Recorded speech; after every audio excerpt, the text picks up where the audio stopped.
POV. You're opening one of my punch needle kits for the first time to make your first ever punch needle project. First of all, give yourself a round of applause, a pat on the back. You're doing the damn thing. We're here. We're going to get into it today. These are the punch needle kits that I make. They come in 20 plus different designs. They all include an embroidery hoop, a punch needle, an instruction zine with step-by-step instructions. I also have an accompanying blog post on my website if you're interested, a cloth with whatever design you've selected, pre-cut and measured yarn in the appropriate amount for whatever design you're doing, and felt for the backing. Step one is you're going to want to put your cloth on the embroidery hoop. So you're going to want to sandwich the cloth in between the inner and the outer part of the embroidery hoop and tighten it. You're going to want to pull the excess cloth all around the circle of the embroidery hoop so that it's tight. You don't want it so tight that you snap the embroidery hoop, but you do want it pretty tight so there's very little give on the front end. For this design, we're going to start with the inner smaller stars, and we're going to thread our punch needle by taking the threader out of the punch needle, putting it through the back of the hole, and then down all the way through the bottom of the wooden handle. All my punch needles come pre-threaded, so you don't really need to do this step, but this is just in case when you're adding more yarn and rethreading, as you will need to do. And you're going to just sandwich the yarn in between the wires and pull through. You want to make sure that the tip or the end of the yarn is coming through the back side of that punch needle.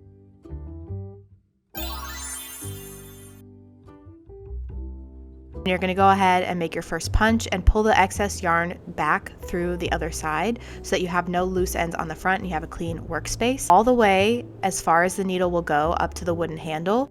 You don't really want to lift the tip of the needle too far off the cloth, and you always want to move in the direction of the opening of the punch needle.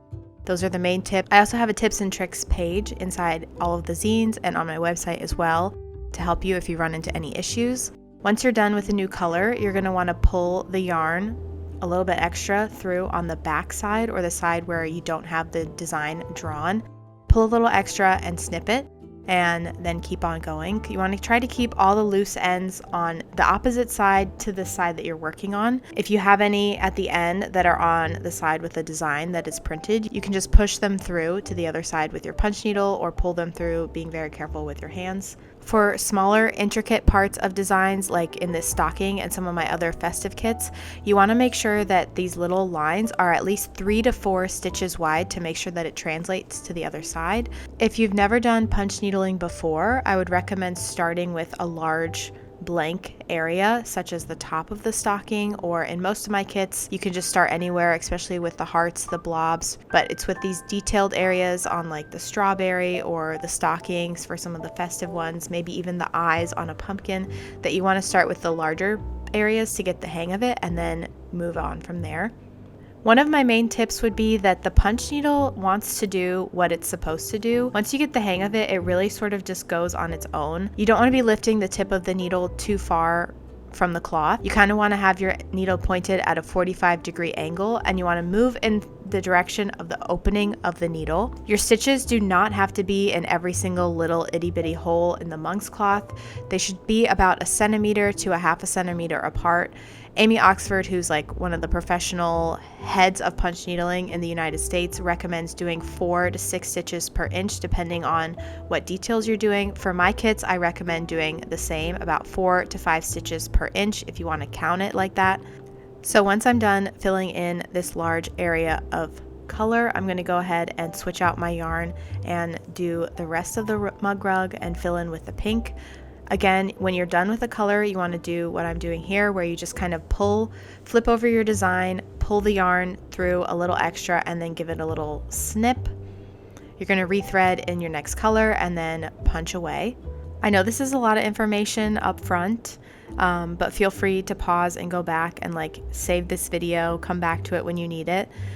It's going to take a few loops in a line for it to really start coming together, and the first line of loops, if you were to flip it over, it would look really spread out and not correct. You really have to do more and fill in the shapes on the back side that we're working on here to really make the loops fill in and give it that rug texture that we're going for. So I would say be patient. Give it a try. It's a very forgiving medium. When you stick the punch needle through the cloth, it's going to look like there are holes in the cloth, and that's really just the punch needle going in through all the little tiny holes on the cloth itself and stretching them out a bit, so it's perfectly fine. As you work, your cloth might loosen, and so I definitely recommend retightening. If you want to continue doing punch needling projects, I highly recommend getting an interlocking embroidery hoop. These embroidery hoops that my kits come with are definitely meant for beginners, so if you want to continue doing this, I highly recommend getting interlocking embroidery hoops or even a frame. Once you're done with your design, you're going to put some PVA glue or Elmer's glue on the back. You don't need to do this with punch needling. Traditionally, you don't add any sort of backing, but because these are mug rugs and it comes with felt, this just adds a little bit extra support and a little bit more structure to the actual mug rug. So I just slather that glue on there. I use my finger because I'm a child. You can use a brush or whatever you want. I also added a little layer of glue around the edge and spread it out, and this is going to help make the cloth a little bit more sturdy and strong for the next step when we're folding it over for the back. You don't have to do this, but it prevents the cloth from fraying when you're doing stitching or edging or finishing any type of back of a punch needle project. Once the glue is dry, I'm going to give it a nice little haircut. I'm going to trim about 1 inch to 1/2 inch or 2 to 3 centimeters around the design. And when it comes to corners like this in some of my festive kits, my stockings, my trees, I definitely recommend cutting edges at an angle like you're seeing here. I think this just helps when you're folding over the excess cloth to not like clump up too much. And then for all the other shapes in my kits that are mostly round, you're going to want to go around the edges of this excess cloth and just trim and make little perforated edges, and that just helps you fold over the cloth a little bit better than if you were to not cut it at all. Once we're done giving our little snips, we're going to get out our hot glue gun. You could use super glue, I think, for this. I've never tried it, but I think it would work just as well. And we're going to glue over these edges. So we're going to fold them over. I just put a nice thin bead of hot glue. And I actually find that the cloth is pretty protective as long as you don't touch the hot glue directly, but swim at your own risk. Maybe use the tip of your scissors or some pliers if you're someone who's super sensitive to heat. So I just fold over, I go section by section. Definitely do not put all the hot glue around the edge all at once because you won't have enough time to get all the way around. So section by section, piece by piece, I fold over the excess cloth. And this is where we get to the optional. My kits come with enough felt to do a double felt backing.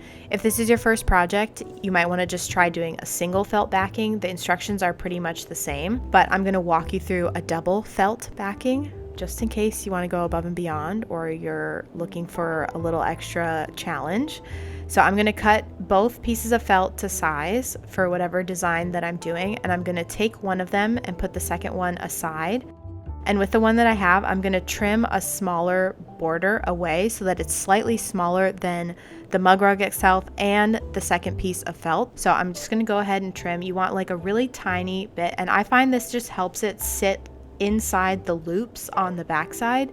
So when you add that second layer of felt, it really sits flat and flush with the loops that pour over from the front. I also think sometimes the felt can be a little transparent. I mean, it's a mug rug, so you're putting it this side down anyway, so it doesn't really matter, but yeah, I think it just adds and kind of fills in the gaps. So I'm just gonna spread some hot glue all around. In this case, you can just put it all down because we're just gonna smack this on top of the back and just press it in there.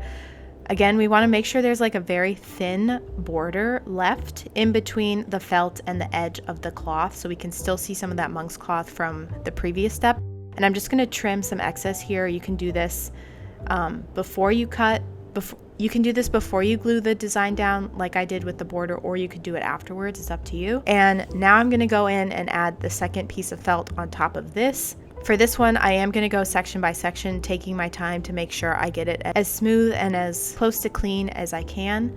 So I'm going to go in on that extra space in between the felt and the loops of the yarn, and I'm going to add my hot glue. And then I also add hot glue on the inside as well, because I find that if you don't, sometimes it can leave like this weird air pocket. So I just add a little bit of hot glue, nothing crazy, and then I go around at piece by piece, inch by inch, centimeter by centimeter around that edge and press my felt onto my cloth, making sure I'm sealing it up. You can even press some of the loops so that there's no back showing and it's just straight to felt and loop rug. Beautiful, we love it.